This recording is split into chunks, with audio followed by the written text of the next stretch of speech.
Mga kapuso, may hindi na naman nagbayad matapos magpagas.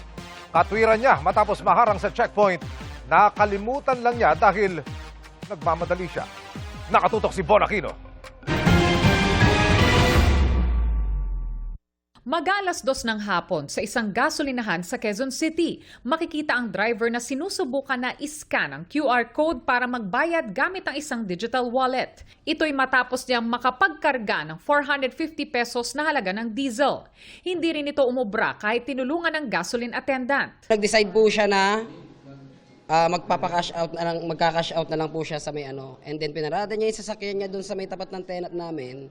And then pumunta siya doon sa pagkakasya at tinuro ko pa siya doon. Pero ang sasakyan umalis nang hindi nagbabayad. Nawala na lang siya bigla. Hindi na siya nagsabi na magbabayad siya, etc. Bigla na lang siyang umalis nang hindi namin alam.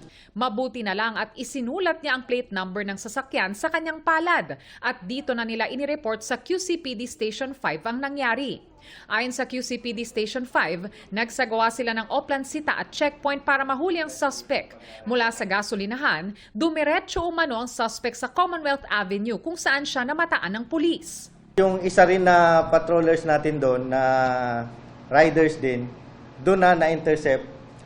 Yung inunahan nila tong tama raw, inarangan ng motor sa harapan niya at doon eksakto sa may Jordan Plains, Novaliches, na-apprehend natin. Depensa ng suspect. May pambayad naman po talaga na wala lang sa isip ko. Nagmamadali kasi ako, may deliver akong pagkain. Desidido naman ang gasoline attendant na magsampa ng reklamo. Maharap ang suspect sa kasong estafa. Mataas man ang presyo ng gasolina o hindi, paalala ng Quezon City Police sa mga gasolinahan.